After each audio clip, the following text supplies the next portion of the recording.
जय हिंद। स्वागत है आप सभी का हमारे YouTube channel Gaurav Kumar math पर। एसएससी जीडी मैथ का जो आपका सिलेबस है पूरा कंप्लीट हो गया है और टोटल जो आपकी क्लास हुई है वो आपकी 65 क्लास है और जिसका प्लेलिस्ट भी बना हुआ है। और अभी भी जिन लोगों का सिलेबस कंप्लीट नहीं है वह लोग जाकर सबसे पहले अपने सिलेबस को कंप्लीट करो और उसके बाद आप लोग इस मॉक टेस्ट की सीरीज को दो, क्योंकि यहाँ पर आपका मिस्ड क्वेश्चन करवाया जाएगा।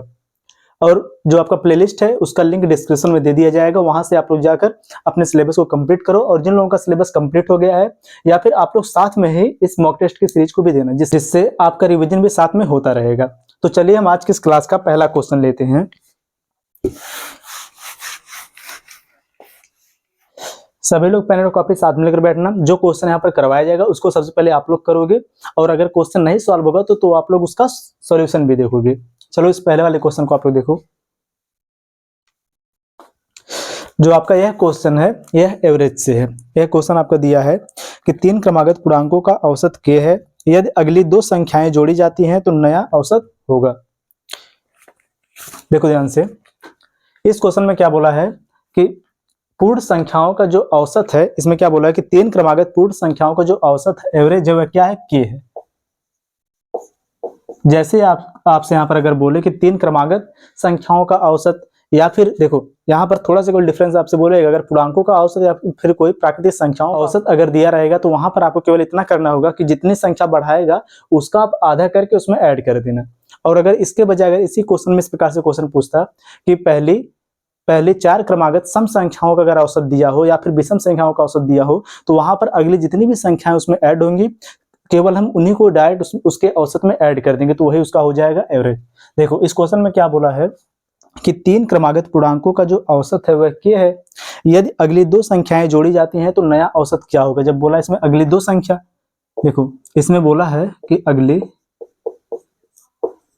2 संख्या, जैसे इसमें बोला है अगली 2 संख्या और यहाँ पर जो यह एवरेज दिया है किसका है, पूर्णांकों का एवरेज है। ठीक, तो यहाँ पर हम इसका कर देंगे आधा, कि यह जगह 2/2 बराबर कितना हो जाएगा, 1। या फिर इसको आप इस प्रकार से भी कर सकते थे कि 2 गुणे में इसका आधा कैसे करोगे आप, 1/2 बराबर कितना आ जाएगा, 1। इसके एवरेज में कितने की वृद्धि हो जाएगी, 1 की वृद्धि हो जाएगी। इसका मतलब इसका एवरेज कितना हो जाएगा, पहले तक के अब हो जाएगा यहाँ पर नया वाला एवरेज, कि न्यू एवरेज इसका हो जाएगा k प्लस में 1, यही इसका हो जाएगा आंसर। ठीक, अब देखो इसके बाद जो अगला क्वेश्चन रहेगा उसका आंसर आप लोग करना। चलो देखो ये जो आपका क्वेश्चन दिया है, क्वेश्चन बोला है कि 8 क्रमिक सम संख्याओं का औसत 65 है, यदि पहले 4 क्रमिक सम संख्याएं शामिल की जाए तो सभी संख्याओं का औसत कितना होगा। इसका आंसर आप लोग बताओ।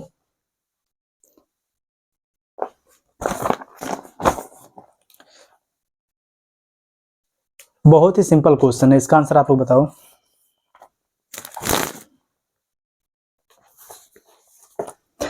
देखो क्वेश्चन में क्या बोला है कि 8 क्रमिक सम संख्याओं का औसत, अभी आपको बताया गया अगर इसमें पूर्णांक संख्या या फिर इसमें प्राकृतिक संख्या अगर दिया रहेगा तो वहां पर जब आपसे अगली संख्या इसमें अगर कोई भी ऐड करेगा तो वहां पर आप क्या करोगे, उस संख्या का आधा करके उसके एवरेज में ऐड कर दोगे, तो वही उसका हो जाएगा नया वाला औसत।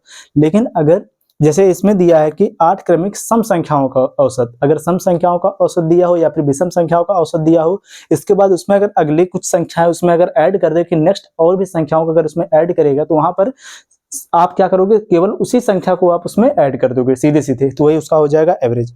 जैसे देखो इसमें क्या बोला है कि 8 क्रमिक सम संख्याओं का जो औसत है वह कितना है, 65 है।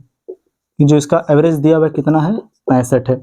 आगे फिर इसमें क्या बोला है कि अगली 4 क्रमिक, देखो अगली 4 क्रमिक सम संख्याएं शामिल कर दिया जाए। जब इसमें 4 संख्या और इसमें शामिल कर दिया तो इसमें हम 4 को कर देंगे ऐड, तो बराबर इसका जो नया वाला एवरेज हुआ कितना हो जाएगा, न्यू एवरेज, वह आपका हो जाएगा यहाँ पर। इसमें हो जाएगा 5 4 9 और यहाँ पर हो जाएगा 6 69, आपका सीधे सीधे इसका आंसर हो जाएगा। अगर आपको इसको डिटेल में पढ़ना हो तो आप एवरेज वाली क्लास को एक बार फिर से रिवाइज कर लेना।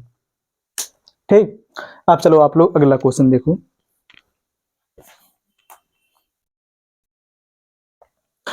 देखो आपको जो है क्वेश्चन दिया है,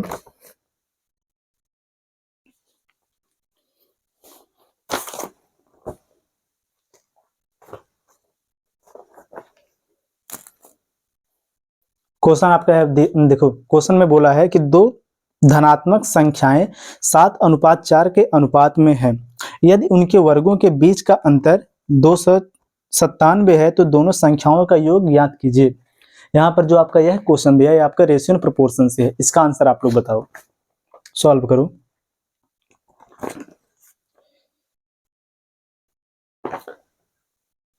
बताओ इसका आंसर।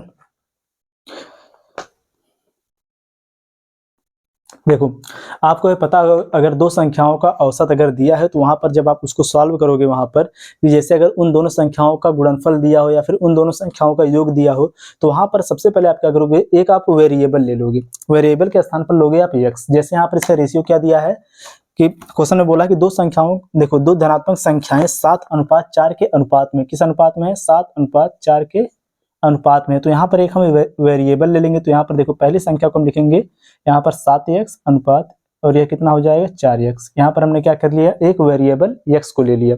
हमेशा आप यहाँ पर लोगे, क्योंकि देखो अगर आप यहाँ पर x नहीं लोगे तो इस क्वेश्चन को सॉल्व करने में थोड़ा सा दिक्कत होगा, ठीक। इसलिए आप यहाँ पर क्या करना है, एक वेरिएबल x को ले लेना।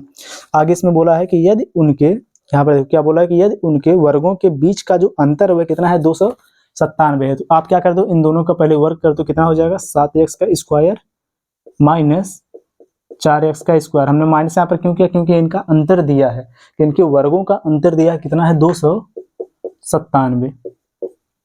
ठीक। अब देखो यहाँ पर कितना हो जाएगा, 7 हो जाएगा आपका 49x स्क्वायर माइनस 4 चौके 16x स्क्वायर बराबर यहाँ पर कितना हो जाएगा 297। सीधे सीधे देखो x स्क्वायर बराबर यहाँ पर कितना आ जाएगा, देखो 49 में से जब आप यहाँ पर जो 16 दिया इसको माइनस करोगे तो कितना आ जाएगा 33।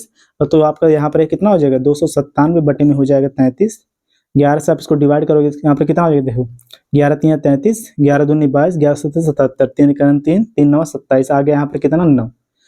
तो यहाँ पर जब x स्क्वायर बराबर 9 है तो x बराबर कितना हो जाएगा 3, क्योंकि हम 9 का जब वर्गमूल निकालेंगे तो यहाँ पर हमें पता चल जाएगा कि x का मान क्या है। अब आपको यहाँ पर यह पता चल जाएगा कि यहाँ पर जो संख्या है वह कितना है। पहला यहाँ पर हो जाएगा देखो कितना 7 3 21, दूसरी संख्या कितना हो जाएगा 4 3 12। अब देखो इसमें आपसे पूछा क्या है कि तो दोनों संख्याओं का योग क्या होगा, दोनों संख्याओं का योग, इन दोनों को आप ऐड कर दो, कितना हो जाएगा 7 और 4 कितना हो जाएगा यहाँ पर 11। जब यहाँ पर 11 हो गया, 11 गुणे में कितना कर दो 3, कितना हो जाएगा 11 3 33। 33 आपका यही हो जाएगा आंसर। इस प्रकार से भी इसको लिख सकते हो आप, देखो कि 7x प्लस में कितना हो जाएगा 4x बराबर कितना 7 4 11x और 11x यानी कि हो जाएगा 11 गुणे में 3 बराबर आपका आंसर कितना हो जाएगा 33। ठीक। चलो अब अगला क्वेश्चन देखो।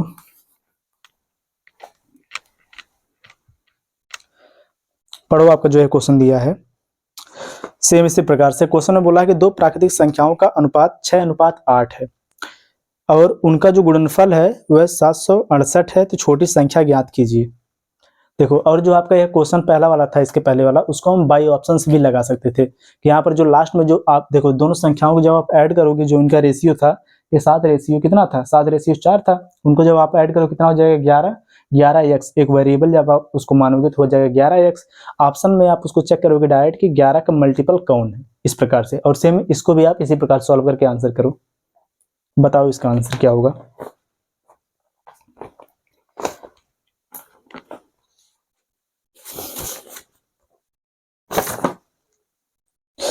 चलो देखो पहले आप लोग इसे बोला इसमें कि दो प्राकृतिक संख्याओं का जो अनुपात है वह कितना है 6:8 है।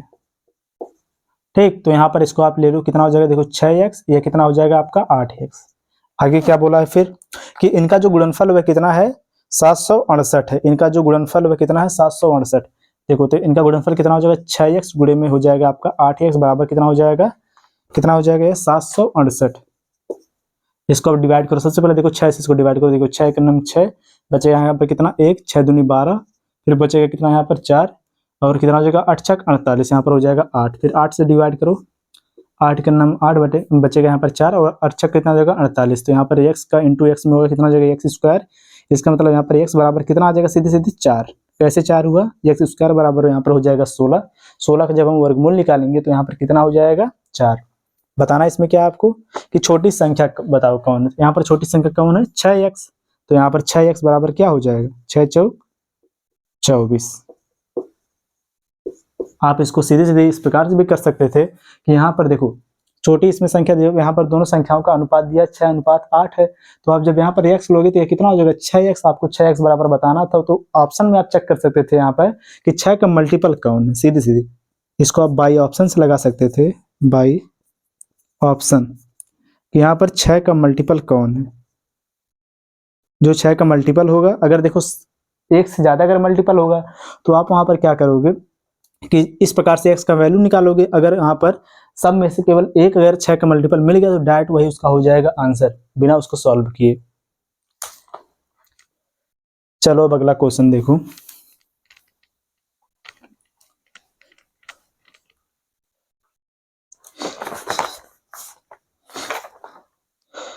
जो आपका ये अगला क्वेश्चन दिया है, इसमें बोला कि 5 क्रमागत सम संख्याओं का जो औसत है वह m है।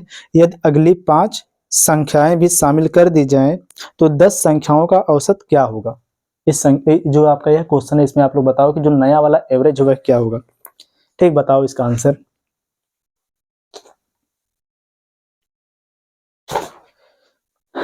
इसमें देखो 5 इसमें क्या बोला है, 5 क्रमागत सम संख्याओं का जो औसत हुआ दिया। अभी इस प्रकार का सेम क्वेश्चन आपको बताया गया था, इसका आंसर डायरेक्ट आप लोग देखो। जब इसमें 5 क्रमागत सम संख्याओं का जो औसत है, एवरेज है, वह कितना है 9, कितना 9 कह रहे हैं यहाँ पर कि m है।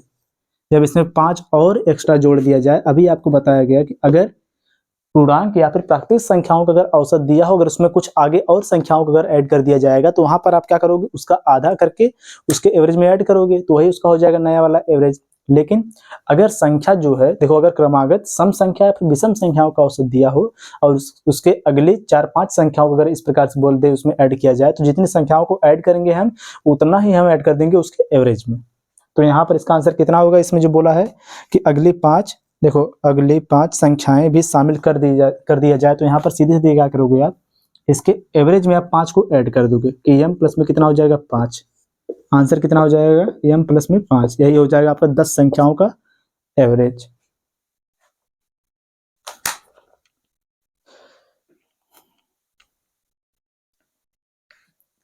अब चलो देखो यह क्वेश्चन, इसको बनाओ।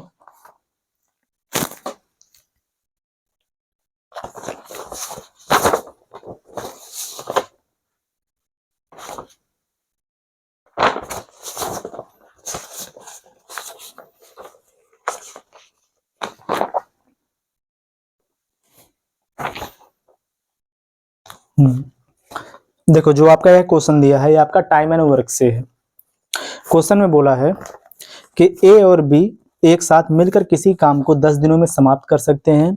बी और सी उसी काम को एक साथ मिलकर 15 दिनों में समाप्त कर सकते हैं। और ए और सी एक साथ मिलकर उसी काम को 20 दिनों में समाप्त कर सकते हैं। तो अकेले सी उसी काम को कितने दिनों में समाप्त करेगा। बहुत सिंपल क्वेश्चन है अभी। देखो सबसे पहले इसमें जो बोला है कि ए और बी दोनों मिलकर, यहाँ पर लिखो आप कि ए प्लस में बी दोनों मिलकर किसी काम को 10 दिनों में पूरा करते हैं। देखो यहाँ पर लिख दिया जा रहा है 10, इसके बाद जो डी है, डी का मतलब हो जाएगा डेस्क। ठीक, आगे फिर बोला यहाँ पर बी प्लस सी उसी काम को 15 दिनों में पूरा कर सकते हैं, यहाँ पर हो जाएगा 15। फिर इसके आगे ए और सी उसी काम को 20 दिनों में पूरा करते हैं। ठीक, और आपको यहाँ पर बताना है कि सी अकेले उसी काम को कितने दिनों में पूरा करेगा। सबसे पहले देखो इसमें क्या करेंगे, हम इन तीनों का लेंगे एलसीएम। तो इनका एलसीएम क्या हो जाएगा, जो एलसीएम होगा वही हो जाएगा इनका टोटल वर्क। देखो इनका एलसीएम हो जाएगा 60। ठीक, देखो कितना हो जाएगा 20 60, हाँ 60 ही होगा। देखो 20 3 60, 15 चौक के 60 और 10 छक्का कितना हो जाएगा 60। तो यहाँ पर ए और बी की जो एफिशिएंसी वह कितना आ गई, इसको आप देखो दूसरे पेन से कि यहाँ पर सबसे पहले जो है 60 है आपका हो जाएगा यहाँ पर टोटल वर्क TW। इसके बाद यहाँ पर ए और बी का जो एफिशिएंसी वह कितना हो जाएगा 10 छक्का 60। इसके बाद बी और सी की एफिशिएंसी कितना हो जाएगा 15 चौक के 60, यहाँ पर 4। फिर ए और सी की जो एफिशिएंसी कार्य करने की क्षमता है वह कितना हो जाएगा, देखो 20 3 60, यहाँ पर 3 हो जाएगा। और देखो जब आपको यहाँ पर बताना है कि सी अकेले उसी काम को कितने दिनों में पूरा करेगा, एक मिनट रुको।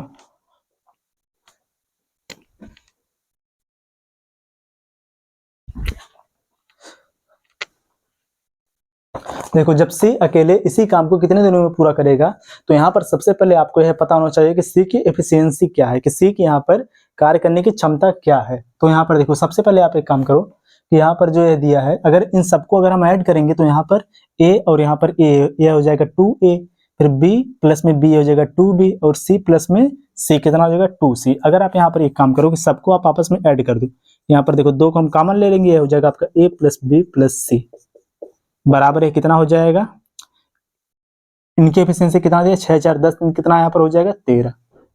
यही हो गया। अब देखो आगे यहाँ पर फिर देखो जब यहाँ पर 2 को हम इधर लेके आएंगे तो ये कितना हो जाएगा 13 बटे में हो जाएगा 2, ठीक, बराबर यहाँ पर हो जाएगा 6.5। यह देखो ए बी और सी इन तीनों को मिलाकर जो एफिशिएंसी है वह कितना है 6.5।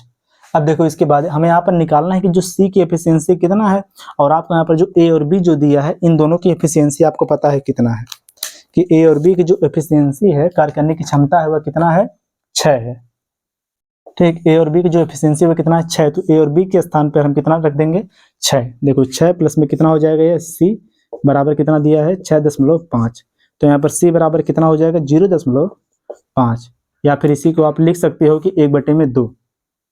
ये हमें यहाँ पर पता चलेगा कि सी की जो कार्य क्षमता है कितनी है और जो टोटल वर्क है वह कितना है 60 है। तो सी अकेले इस काम को कितने दिन में पूरा करेगा, सी बराबर यहाँ पर हो जाएगा टोटल वर्क बटे में क्या हो जाएगा सी की एफिशिएंसी कार्य करने की क्षमता, इसकी कार्य करने की क्षमता कितना है 0.5। अब जब इससे हम इसको डिवाइड करेंगे तो यहाँ पर कितना हो जाएगा, दशमलव को हटाने के लिए आप यहाँ पर क्या करो कि ऊपर और नीचे, देखो ऊपर और नीचे अब 10 का गुणा कर दो तो यहाँ पर ये हो जाएगा कितना 5 से इसको डिवाइड करो कितना हो जाएगा, सबसे पहले 5 के 5 बचेगा कितना 1, 5 दूनी 10, कितना आ जाएगा 120 दिन में जो सी है इस टोटल काम को खत्म करेगा,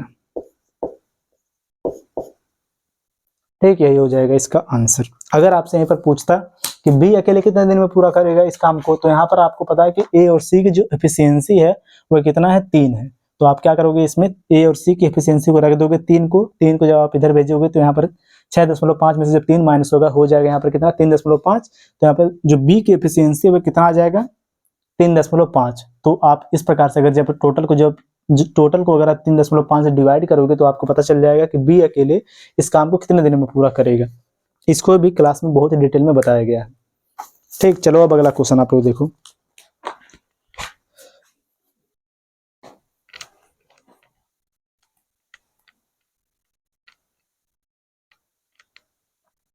देखो जो आपका यह क्वेश्चन दिया है,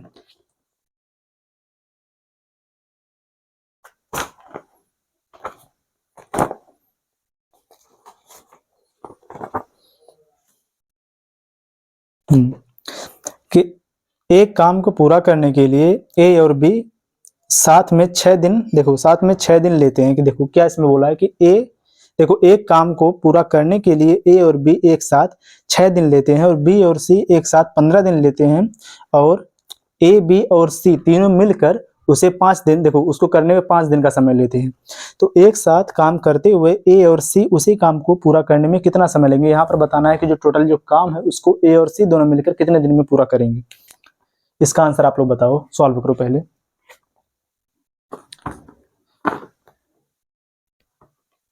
करो आंसर इसका।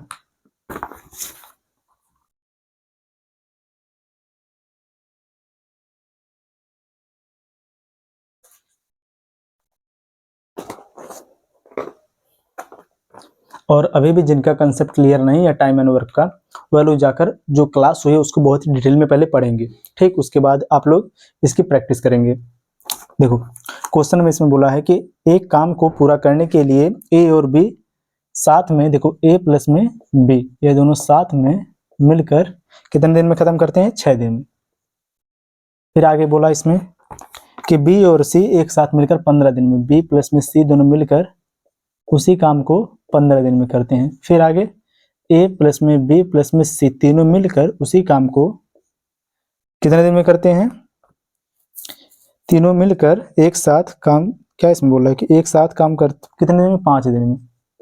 आप क्या करो सबसे पहले इन तीनों का ले लो एलसीएम लोगे तो यहाँ पर आपको क्या पता चल जाएगा, टोटल वर्क जो कुल काम हुआ पता चल जाएगा। तो यहाँ पर देखो कितना हो जाएगा 30,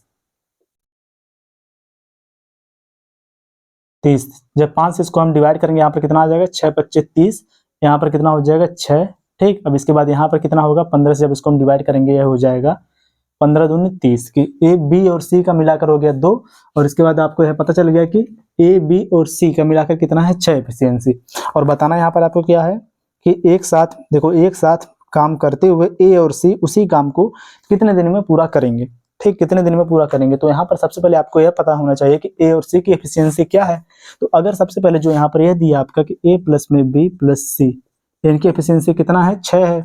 तो अगर आप इनमें देखो सबसे पहले बी और सी का जो कार्य करने की क्षमता, इसको अगर आप इसमें रख दोगे तो आपको पता चल जाएगा कि ए की एफिशिएंसी कितना है। तो देखो ध्यान, सबसे पहले कि बी और सी की एफिशिएंसी यहाँ पर कितना है, 2 है। तो यहाँ पर देखो बी और सी की जब एफिशिएंसी 2 है तो यहाँ पर 2 को जब हम इसमें से माइनस करेंगे तो ए की एफिशिएंसी कितना हो जाएगी, यहाँ पर 4। ठीक है, हमें पता चल गया कि ए की जो एफिशिएंसी है वह 4 है। ए प्लस में सी में निकालना है, तो ए की एफिशिएंसी कितना होगी, 4। अब देखो सी के हमें यहाँ पर निकालना है, तो अगर हम यहीं पर ए और बी की एफिशिएंसी को रख दें तो ए और बी की एफिशिएंसी कितना है, 5 है। तो 5 को जब यहाँ पर हम रखेंगे, इन दोनों को मिलाकर जब 5 है तो सी कितना हो जाएगा, यहाँ पर 1। तो सी बराबर कितना आ गया, 1। तो इन दोनों की मिलाकर एफिशिएंसी कितना आ गया, 4 1 5।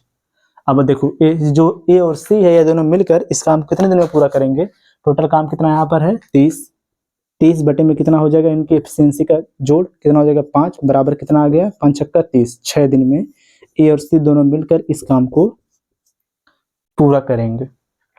ठीक, अब चलो अगला क्वेश्चन देखो, कितना 7 क्वेश्चन हो गया। अब चलो आप लोग अगला क्वेश्चन देखो।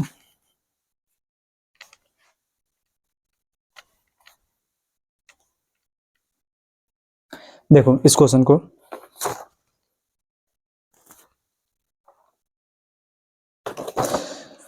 जो आपका यह क्वेश्चन है प्रॉफिट एंड लॉस से, ठीक, बनाओ इसे।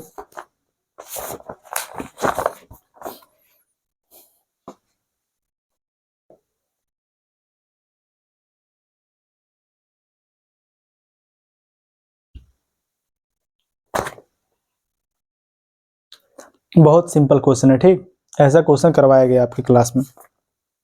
क्वेश्चन में बोला है कि एक वस्तु का एक निश्चित मूल्य, देखो एक वस्तु को एक निश्चित मूल्य पर बेचा गया, इसे उसकी कीमत के 4/5 जो लिखा है यहाँ पर, इसका मतलब हो जाएगा 4/5 हिस्से पर बेचने पर 16% की हानि होती है। तो वास्तविक मूल्य पर, देखो वास्तविक मूल्य पर प्रतिशत लाभ ज्ञात कीजिए। अगर देखो इसे जो इसका पहले मूल्य था, अगर उसके बजाय इसे 4/5 हिस्से पर इसको बेचने पर 16% की इसको क्या हो रही है, हानि हो रही है। और यहाँ पर बताना है कि जब इसको वास्तविक मूल्य पर बेचा जा रहा था तो इसको कितने % का प्रॉफिट हुआ, कितने % का लाभ हुआ। देखो सबसे पहले इतना केवल आप समझो कि इसमें बोल रहा है कि पहले जो वस्तु है उसको जितने में बेचा गया उसके बजाय इसे बेचा गया कितने में, 4/5, उसका 4/5 हिस्से पे बेचा गया हिस्सा।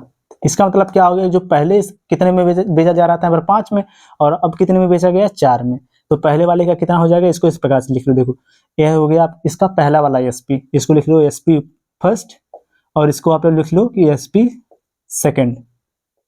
इसका मतलब क्या हो गया कि पहला जो सबसे पहला वाला जो सेलिंग प्राइस इसका था वह कितना है, 5 है, और जो 4/5 करके जब इसको बेचा गया, इसका मतलब जो इसका दूसरा वाला सेलिंग प्राइस हो गया वह कितना है, 4 है।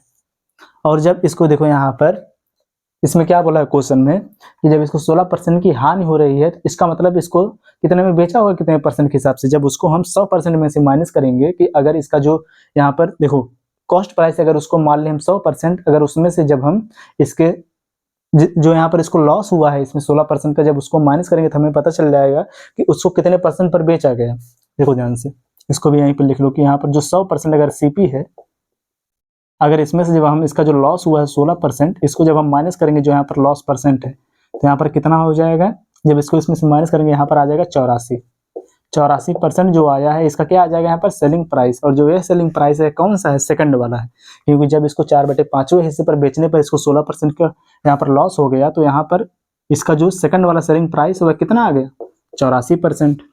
देखो ध्यान से इसको हम इस प्रकार से लिख सकते हैं, यहाँ पर देखो सेलिंग प्राइस फर्स्ट बटे में कर दो आप सेलिंग प्राइस सेकंड, इनका रेशियो क्या यहाँ पर है। देखो जो पहला वाला जो सेलिंग प्राइस है वह कितना था, 5 था, और दूसरा वाला सेलिंग प्राइस कितना था, 4 था। पहले वाला 5 और दूसरा वाला कितना है, 4। जब इसको 4 पर बेचा गया तो इसको 16% का क्या हो गया, लॉस हो गया, हानि हो गया। तो इसका मतलब जब दूसरा वाला जो सेलिंग प्राइस वह कितना है यहाँ पर, 84%। इसका मतलब देखो कितना हो गया है, जो 4 है यह बराबर कितने के है, 84% के। ठीक, इसका जो सेलिंग प्राइस है, तो पहला वाला सेलिंग प्राइस कितना हो जाएगा, 5।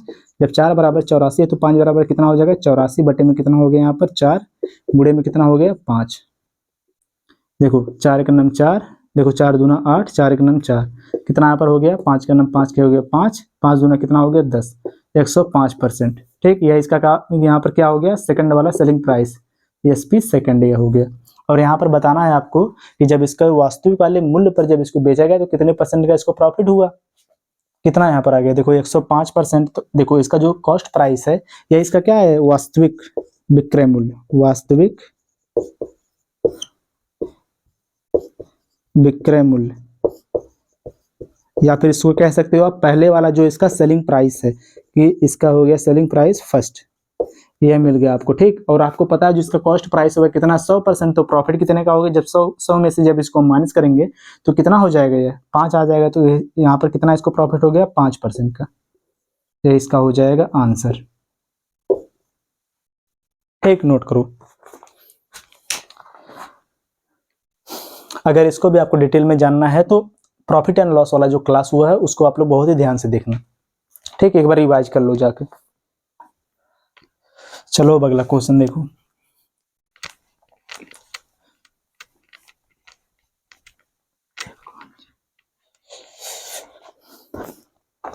देखो जो अगला क्वेश्चन दिया सेम इसी पर बेस्ड है, इसको आप लोग बनाओ। क्वेश्चन में बोला है कि किसी वस्तु को इसके वास्तविक विक्रय मूल्य के 18/25 मूल्य पर बेचने पर 19% की हानि होती है, तो इसे इसके वास्तविक विक्रय मूल्य पर बेचने पर कितने परसेंट का लाभ होगा, इसका आंसर आप लोग बताओ।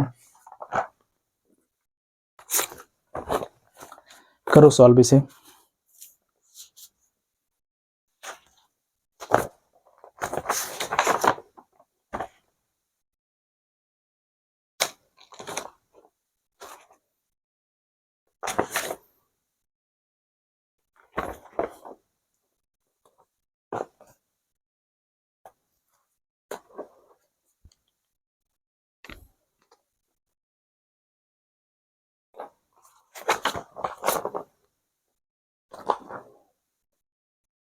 अब इसके बाद जो आपका क्वेश्चन रहेगा वह रहेगा आपका टाइम एंड वर्क से। देखो चलो, यह जो क्वेश्चन दिया है, क्वेश्चन में बोला है कि किसी वस्तु को इसके वास्तविक विक्रय मूल्य के 18/25 मूल्य पर बेचने पर इसको 19% की हानि, कितने में 18/25 के मूल्य पर बेचने पर इसका जो विक्रय मूल्य, पहले इसका कितना था एसपी, देखो एसपी फर्स्ट था इसका 25 और बाद वाला कितना हो गया यहाँ पर एसपी सेकंड, जो सेकंड वाला जो इसका सेलिंग प्राइस हुआ कितना हो गया 18। ठीक, इतना आपको पता चल गया। और इसको क्या यहाँ पर हो रहा है लॉस, जब इसने सेकंड वाले सेलिंग प्राइस पर बेचा तो इसको यहाँ पर कितना हो गया लॉस हो गया। यहाँ पर लॉस परसेंट दिया हुआ कितना है 19%, तो यहाँ पर अगर ये 19% तो सेलिंग प्राइस सेकंड कितना हो जाएगा 100 में से जब इसको माइनस करेंगे तो यहाँ पर कितना हो जाएगा 81%। ठीक, अब देखो जब यहाँ पर आ गया है 81% और आपको बताना है कि अगर इसको वास्तविक विक्रय मूल्य पर बेचा गया होता तो यहाँ पर कितने परसेंट का इसको प्रॉफिट होता, यही बताना है। तो यहाँ पर देखो जो इसका सेकंड वाला जो सेलिंग प्राइस हुआ कितना है 18, तो 18 बराबर कितना हो जाएगा सेकंड वाला सेलिंग प्राइस 81% के। और इसके बाद आपको बताना वास्तविक वाला वास्तविक कितना है 25, तो 25 बराबर कितना हो जाएगा 81 बटे में यहाँ पर हो जाएगा 18 गुणे में कितना हो जाएगा यहाँ पर 25। अब देखो इसको करो सॉल्व। सबसे पहले यहाँ पर ये कितना हो जाएगा, इसको आप 3 से डिवाइड करो। देखो 3 6 कितना हो गया 18, इसको डिवाइड करो कितना हो जाएगा 3 दूनी 6, 3 नवा कितना हो जाएगा 7 3 कितना हो जाएगा 21, इतना ही होगा ना।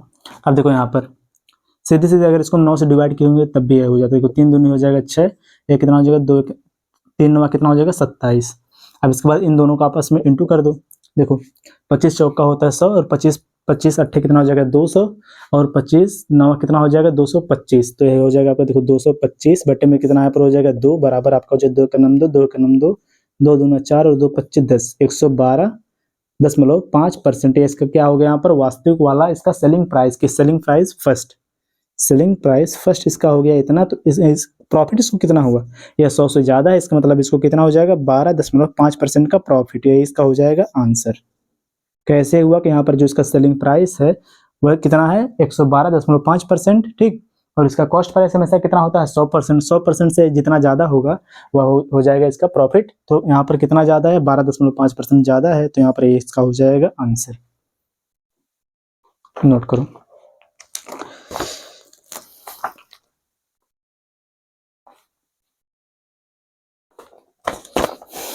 और चलो अब देखो अगला वाला क्वेश्चन।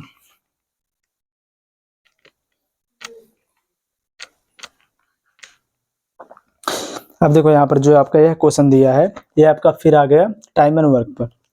क्वेश्चन में बोला है कि ए, बी तथा सी एक काम को क्रम से 10, 12 तथा 15 दिनों में पूरा कर सकते हैं।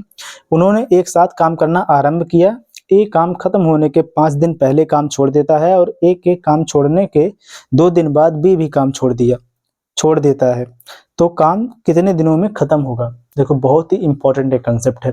इस क्वेश्चन का आंसर पहले आप लोग बताओ, क्योंकि ऐसा क्वेश्चन आपके एग्जाम में कई बार पूछा गया है।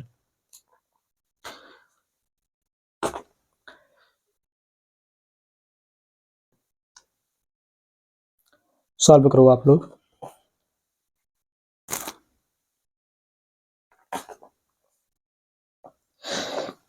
अभी भी आपका टोटल 3 से 4 क्वेश्चन और बचा हुआ है। देखो पहले इस वाले क्वेश्चन को हम कैसे सॉल्व करेंगे। देखो इसका कंसेप्ट को आप लोग ध्यान से समझना, क्योंकि इसके बाद जो अगला वाला क्वेश्चन रहेगा उसको आप लोग बनाओगे। देखो क्वेश्चन में बोला है कि ए, बी तथा सी एक काम को क्रम से 10, 12 तथा 15 दिन में पूरा कर सकते हैं। इसमें क्या बोला है कि 10, 12 तथा 15 दिन में पूरा कर सकते हैं। इसको पहले आप लोग लिख लो यहाँ पर कि टोटल वर्क कितना होगा। ए, बी और सी, जो ए है यह 10 दिन में, बी जो है 12 और सी जो है 15 दिन में। ए ने बोला है कि 10, 12 और 15, इन तीनों का एलसीएम कितना हो जाएगा? 60। ये आपको पता है। जब इनका एलसीएम 60 हो गया तो ए की एफिशिएंसी कितना हो जाएगा? देखो 10 इसको डिवाइड करेंगे हो जाएगा 6, 12 25 कितना हो जाएगा? 60, 5 ये कितना हो जाएगा? देखो 15 चौके कितना हो जाएगा? 60। सी की एफिशिएंसी कितना आ गया? 4। अब देखो यहाँ पर देखो आपको पता चल गया जो इसका टोटल वर्क कितना है। टी डब्ल्यू बराबर आपको पता चल गया कितना है? 60 है। अब देखो क्वेश्चन में जो बोल रहा है उसको समझो। जैसे देखो इसमें बोलेगा, जो इसमें बोला है कि उन्होंने एक साथ काम करना आरंभ किया, लेकिन आगे क्या बोला है कि एक काम खत्म होने के 5 दिन पहले। जैसे आपसे इस प्रकार का बोलेगा पहले, ठीक, जब आपसे यहाँ पर बोलेगा कि काम खत्म होने के 5, देखो काम खत्म होने के पहले कितने दिन पहले इसमें दिया है, ऐसा क्वेश्चन पूछेगा तो आप सबसे पहले इसमें मान लेना कि जो टोटल जो काम है, टोटल जो काम है वो कितने दिन में समाप्त हो गया? कितना, देखो टोटल काम खत्म होने में कितना समय लगा? टोटल काम खत्म होने में जो समय लगा उसको मान लो आप टी, जो टोटल समय यही लगा है, ठीक, टोटल टाइम कितना लगा है? टी। अब इसको देखो आप ध्यान से पहले समझो। जो इसमें बोला है कि जो ए है वह टोटल काम खत्म होने से 5 दिन पहले, कितना बोला इसमें? खत्म होने के 5 दिन पहले काम को छोड़ता है। अगर जो टोटल काम हो अगर टी, देखो टी दिनों में खत्म हुआ तो इसका 5 दिन पहले कितना हो जाएगा? टी माइनस कितना हो जाएगा? T minus 5। ठीक, अब इसके बाद देखो यह किसका था? ए का। ठीक, ए ने कितना काम किया होगा? ए को कितना समय लगा, कितने समय तक काम किया? सबसे पहले कितना हो गया? देखो टी माइनस 5 यानी कितने दिनों तक काम किया, और ए की एफिशिएंसी कितना यहाँ पर है? 6। तो गुणे में कितना कर देंगे हम इसमें? 6। इससे हमें क्या पता चल जाएगा? ए का काम कितना खत्म हुआ। अब देखो कि ए ने कितना काम किया, अब लगाओ यहाँ पर आप प्लस। अब इसके बाद आगे क्या बोला है कि जो बी है, देखो जो बी है इसमें क्या बोला कि ए के काम छोड़ने के 2 दिन बाद, ए जो है काम को छोड़ा उसके 2 दिन के बाद बी ने काम छोड़ दिया। ए ने कब काम छोड़ा? कि टी माइनस 5 दिनों में ए ने काम छोड़ा। यह देखो बी आ गया अब यहाँ पर कि बी जो है ए के काम छोड़ने के 2 दिन के बाद काम को छोड़ा। जो ए है ये कितना काम किया, कितने दिनों तक काम किया? टी माइनस 5 दिनों तक काम किया। इसका मतलब यहाँ पर कितना, पहले जो इसका काम ए का काम कितना था?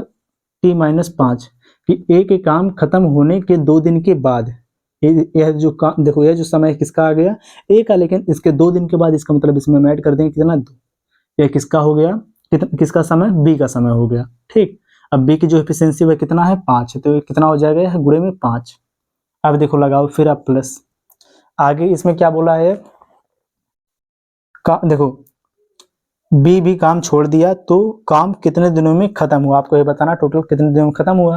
लेकिन इसके पहले इसमें दिया था कि उन्होंने एक साथ काम को शुरू किया। इसका मतलब यहाँ पर ए, बी और सी तीनों ने एक साथ काम किया। इसका मतलब जो सी जो बचा है अकेले, सी शुरू से लेके अंत तक काम किया होगा। तो जो सी है कितने दिनों तक काम किया होगा? जितना टोटल समय लगा है टी, तो यहाँ पर देखो कौन हो जाएगा? सी की एफिशिएंसी यहाँ पर कितना हो जाएगा? सी को लिख दो आप ऊपर। सी की एफिशिएंसी कितना दिया है? 4, तो यह हो जाएगा 4 गुणे में कितना समय लग गया इसको? टी। और जो यहाँ पर यह सब है, यह सब मिलाकर किसके बराबर हो जाएगा? टोटल काम। ए ने इतना काम खत्म किया, बी ने इतना काम खत्म किया, सी ने टोटल इतना काम खत्म किया। तो टोटल मिलाकर किसके बराबर हो जाएगा? 60 के बराबर हो जाएगा। बराबर लिख दो आप यहाँ पर कितना? 60। अब इसी को कर दो आप लोग सॉल्व, सीधे सीधे आ जाएगा आपका आंसर। चलो करो। सबसे पहले यहाँ पर 6 घंटे पर कितना हो जाएगा? 6 टी माइनस 5 कितना हो जाएगा? 30। फिर लगाओ यहाँ पर आप प्लस, कितना हो जाएगा? 5 टी। इसमें से जब 2 माइनस होगा तो कितना पर आ जाएगा? -3 यानी कितना हो जाएगा? -15। ठीक, प्लस यहाँ पर ये कितना हो जाएगा 4t बराबर कितना यहाँ पर हो गया 60। अब यहाँ पर देखो सबसे पहले जो t वाला इसको आप ऐड करो। देखो 6 4 कितना हो जाएगा 10 5 कितना हो जाएगा यहाँ पर 15t। ठीक, इसके बाद यहाँ पर -30 और यहाँ पर -15 मिलाकर कितना हो जाएगा -45। 45 को आप उधर भेज दो कितना यहाँ पर हो जाएगा 105। यही तो होगा ना 105, क्योंकि यहाँ पर कितना है 60 है और यहाँ पर से 45 उधर जाएगा तो जुड़ जाएगा आपस में, क्योंकि माइनस में है तो उधर जाएगा जुड़ जाएगा। तो यहाँ पर t बराबर कितना हो जाएगा, देखो 105 बटे में यहाँ पर कितना हो जाएगा 15। देखो यहाँ पर कितना हो 15 सत्ते 105, कितना समय लग गया टोटल 7 दिन का समय लगेगा। t बराबर आ गया, यही आपका हो गया आंसर। इसको देखो डिटेल में बताया गया इसलिए कि अगला वाला जो क्वेश्चन रहेगा सेम इसी पर बेस्ड रहेगा, उसका आंसर आप लोग बताना। ठीक, चलो देखो अगला वाला।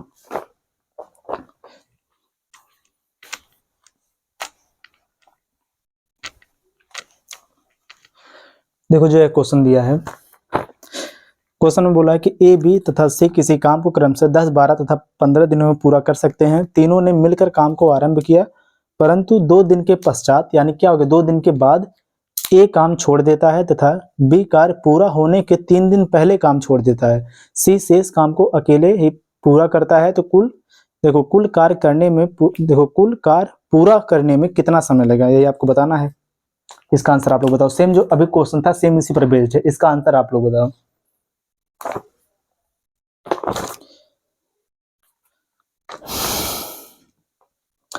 और जो यहाँ पर लिखा गया था इसका कि ए बी सी, ए 10 दिन, बी जो है 12 दिन और सी है 15 दिन, तीनों को मिलाकर एफिशिएंसी कितना हो गया 60।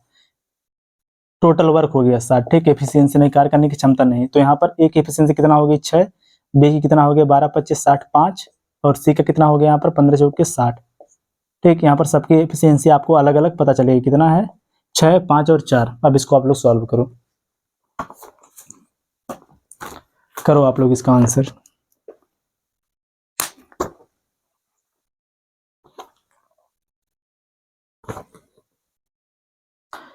इसमें भी देखो ये बोला है कि पहले अगर केवल बाद वाला बोलता तो हम क्या करते हैं सीधे सीधे उसका इनटू करके उसको ऐड करते जाते हैं और लास्ट में हम टोटल जो इसका काम है इसमें से माइनस करके शेष काम निकाल लेते हैं। ठीक, इस प्रकार से सॉल्व करते हैं। लेकिन इसमें क्या बोला है, जो दूसरा वाला जो बी है वह काम खत्म होने के पहले इसमें करके बोला है, तो इसको हम सेम उसी की तरह सॉल्व करेंगे कि यहाँ पर हम सबसे पहले ले लेंगे जो टोटल जो टाइम है, लिख लो इसको, टोटल टाइम बराबर कितना लगा इसको टी, इसको हमने मान लिया।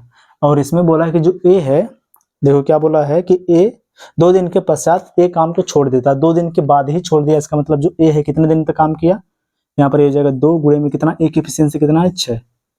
ठीक, अब देखो प्लस, अब इसके बाद कौन आया बी, और जो बी है यह कब तक काम किया, जो बी है कार्य पूरा होने के 3 दिन पहले, अगर काम जो खत्म हुआ टी समय में तो टी माइनस कितना हो जाएगा, काम खत्म होने के 3 दिन पहले टी माइनस कितना हो जाएगा 3 गुणे में बी की एफिशिएंसी कितना यहाँ पर है 5 प्लस, फिर आगे क्या बोला इसमें तथा। ठीक, इसके बाद आगे बोला कि सी शेष काम को अकेले ही पूरा करता है, पूरे काम जो जब तक काम चला तब तक सी शुरू से लेकर अंत तक काम किया, तो इसका मतलब टोटल काम कितने समय में खत्म होता है टी समय में, तो टी गुणे में कितना हो जाएगा, सी की एफिशिएंसी कितना है 4 है, गुणे में कितना हो जाएगा 4। इन सबको कर दो आप ऐड, यही हो जाएगा किसके बराबर 60 के बराबर हो जाएगा। यहाँ पर 60 को पहले लिख दो। अब इसको आप लोग ऐड करो, कितना हो जाएगा, देखो सीधे सीधे 6 दूनी कितना हो जाएगा यहाँ पर 12 प्लस में 5t माइनस 5 3 कितना हो गया 15 प्लस 4t बराबर कितना यहाँ पर हो गया 60। पहले अब t जो दिया है इसको आप ऐड करो, कितना हो जाएगा 5 4 9 9t, और यहाँ पर 12 में से जब 15 माइनस हो कितना यहाँ पर हो जाएगा -3, और यहाँ पर -3 जब हम उधर भेजेंगे यहाँ पर कितना आ जाएगा 63, तो t बराबर कितना हो जाएगा 63 बटे में कितना हो गया 9 9 सत्ते कितना हो जाएगा यहाँ पर 63 7 आ गया। ठीक, 7 दिन, इसका भी यही हो जाएगा आंसर। ठीक,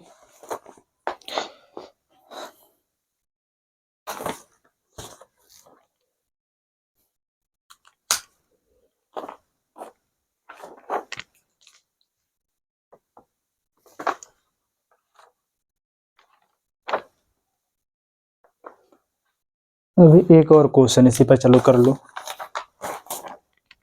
चलो देखो अगला वाला,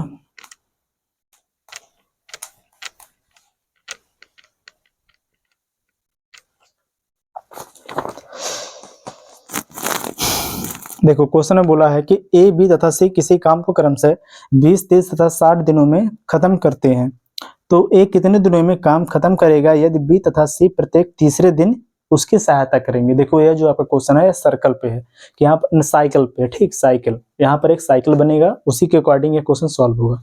और ऐसा भी क्वेश्चन आपकी क्लास में बताया गया है। पहले आप लोग इसे बनाओ, इसके बाद इसको सॉल्व करवाया जाएगा। चलो देखो क्वेश्चन को देखो, एक तरफ सॉल्व भी करवाया जा रहा है। क्वेश्चन में बोला है कि ए, बी तथा सी किसी काम को 20, 30 और 60 दिन में, ए, बी और सी, जो ए है किसी काम को 20 दिन में, जो बी है यह किसी काम को 30 दिन में, और जो सी है यह किसी काम को 60 दिनों में पूरा करेगा। तो यहाँ पर हम सबसे पहले इन तीनों का ले लेंगे एलसीएम, कितना हो जाएगा 60।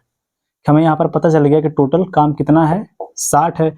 ए की एफिशिएंसी यहाँ पर कितना हो जाएगा 20 से जब इसको डिवाइड करेंगे यहाँ पर हो जाएगा 3, और बी की एफिशिएंसी हो जाएगा 2, और सी की एफिशिएंसी यहाँ पर कितना हो जाएगा 1। कि यहाँ पर हमें इन तीनों की अलग अलग जो एफिशिएंसी कार्य करने की क्षमता है ये हमें पता चल गया। अब क्वेश्चन में आगे बोला है कि देखो बोला क्वेश्चन में कि ए कितने दिनों में काम खत्म करेगा यदि बी तथा सी प्रत्येक तीसरे दिन उसकी सहायता करते हैं। देखो यहाँ पर समझो ध्यान से इसको, पहले यहाँ पर देखो जैसे समझो पहला दिन, यह हो गया देखो दूसरा दिन, फिर इसके बाद देखो यह हो गया आपका तीसरा दिन। कि पहले वाले दिन जो ए है यह अकेले काम करेगा, फिर इसके बाद दूसरे वाले दिन भी ए अकेले काम करेगा, इसको बढ़ा लो आप, चौथा दिन, पांचवा दिन, फिर यहाँ पर यह हो जाएगा छठा दिन। इसके बाद इसी प्रकार से यह जो साइकिल है आगे बढ़ती जाएगी। सेम देखो पहले वाले दिन कौन काम करेगा, ए अकेले काम करेगा, फिर दूसरे वाले दिन भी ए अकेले काम करेगा, तीसरे वाले दिन बी और सी ए की सहायता करने के लिए आ जाएंगे। तो इसका मतलब तीसरे वाले दिन कौन हो जाएंगे, ए प्लस में बी प्लस में सी। और सेम इसी प्रकार से आगे फिर साइकिल के चौथे वाले दिन कौन काम करेगा, फिर अकेले ए काम करेगा, फिर पांचवे वाले दिन फिर अकेले ए काम करेगा, और फिर छठे वाले दिन, कि छठा वाला जो दिन है तीसरा दिन होगा फिर आगे वाला, तो इस दिन इसके साथ बी और सी दोनों मिलकर काम करने लगेंगे। कि इसके साथ आगे कौन, बी और सी। अब चलो देखो जो ए है यह पहले दिन में कितना काम खत्म करेगा, ए की एफिशिएंसी कितना है 3 काम। फिर इसके बाद दूसरे वाले दिन कितना काम खत्म करेगा, फिर हो जाएगा 3 काम। अब इसके बाद तीसरे वाले दिन एक के साथ दोनों लोग और आ गए कि बी और सी आ गए, तो यहाँ पर बी और सी की एफिशिएंसी कितना है 2 और 1 कितना हो जाएगा 3, और एक एफिशिएंसी 3, 3 और 3 कितना हो जाएगा 6, कि तीसरे वाले दिन 6 काम खत्म होगा। फिर इसके बाद आगे चौथे वाले दिन फिर ए अकेले काम करेगा, इसका मतलब 3 काम खत्म हुआ। फिर पांचवे वाले दिन भी 3 काम, फिर इसके अगले जो छठा वाला दिन होगा तीनों मिलकर काम खत्म करेंगे, तो इसका मतलब कितना काम होगा 6 काम होगा। देखो यहाँ पर 3-3 दिनों की, अगर आप ध्यान से यहाँ पर देखो 3-3 दिनों की यहाँ पर क्या बन रही है साइकिल, कि यहाँ पर जो यह दिया है ये 3-3 दिनों की सेम साइकिल बन रही है। इसका मतलब हमें यहाँ पर पता चल गया कि 3 दिन में जितना काम खत्म होगा उतना फिर अगले वाले 3 दिन में काम खत्म होगा, फिर इससे अगले वाले 3 दिन में उतना काम खत्म होगा।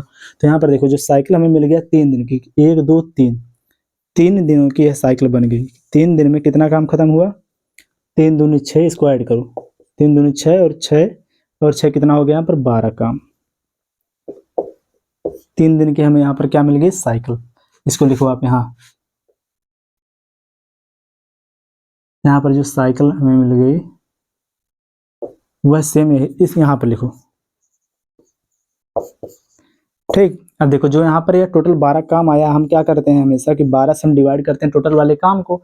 जब टोटल काम को डिवाइड करोगे यहाँ पर तो कितना, देखो साइकिल का कितना नंबर आ जाएगा यहाँ पर कि 60 बटे में हो जाएगा 12, 12 पे से कितना हो गया 60। जो यहाँ पर 5 आया है क्या है यन, और यन हम किसे कहते हैं कि यहाँ पर जब हम इसके साइकिल को लिखते हैं कितनी बार ये साइकिल रिपीट हुई है आपस में, तो 5 बार, 5 बार ये रिपीट होगी तो जो यह काम है पूरा कंप्लीट हो जाएगा, ठीक। तो हम क्या करेंगे इनमें 5 का इंटू करेंगे, यहाँ पर भी 5 का इंटू और यहाँ पर भी 5 का इंटू, 5 से कितना हो जाएगा 15, 15 दिन आ गया है।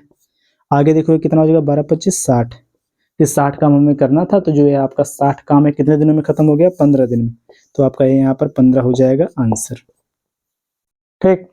और जिनको यहाँ पर भी अगर समझ में नहीं आया तो वह लोग क्या करेंगे, टाइम एंड वर्क की जो क्लास है उसको एक बार फिर से देख लेंगे, ठीक। उसमें और भी डिटेल में बताया गया है। अब चलो आप लोग अगला वाला क्वेश्चन देखो।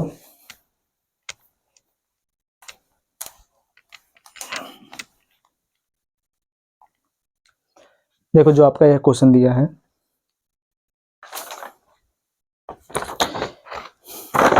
ये आपका जो क्वेश्चन है परसेंटेज से, और बहुत ही सिंपल क्वेश्चन है लेकिन बहुत ही इंपॉर्टेंट, क्योंकि सीधे सीधे आपके एग्जाम में क्वेश्चन ऐसा पूछा जाता है हमेशा। क्वेश्चन में बोला है कि यदि एक वर्ग की सभी भुजाओं की माप में 50% की वृद्धि की जाए तो उसके क्षेत्रफल में होने वाली प्रतिशत वृद्धि क्या होगी।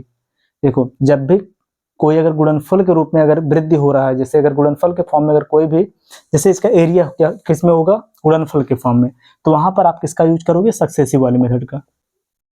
सक्सेसिव वाले मेथड का आप यहाँ पर यूज करोगे। और सक्सेसिव मेथड क्या होता है आपको पता है, क्या होता है, x प्लस में y प्लस एक्स वाई बटे में क्या हो जाएगा 100, और बाहर लगा देंगे हम परसेंटेज।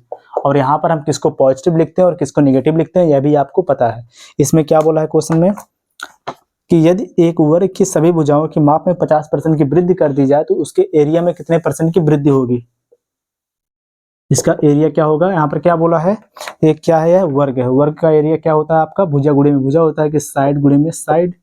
आप लोग इसका आंसर बताओ क्या होगा। यहाँ पर सक्सेसिव वाला रूल जो है इसको लगा के क्या होगा इसका आंसर। वृद्धि कितना किया यहाँ पर, 50% की।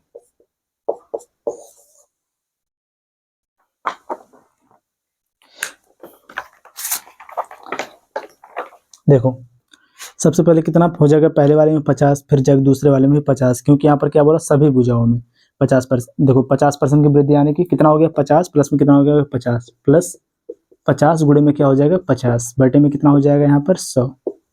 कितना आ गया, 50 50 से हो जाएगा आपका 100, प्लस में हो गया यहाँ पर 0 0 कैंसिल, पंचम कितना हो गया 25। इसके क्षेत्रफल में कितने की वृद्धि हो गया, देखो कितना हो गया ये 125% की वृद्धि।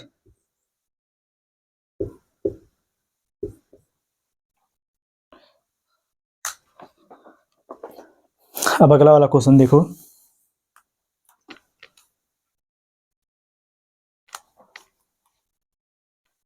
देखो इसमें बोला है क्या कि यदि किसी आयत की प्रत्येक भुजा में 11% की कमी हो तो इसके क्षेत्रफल में कितने परसेंट की कमी होगी, यही बताना है। सेम ऐसा ही क्वेश्चन, इसको बताओ पहले, और इसका आंसर आप लोग कमेंट करके बताना, क्योंकि यहाँ पर भी आपका सक्सेसिव वाला रूल ही लगेगा।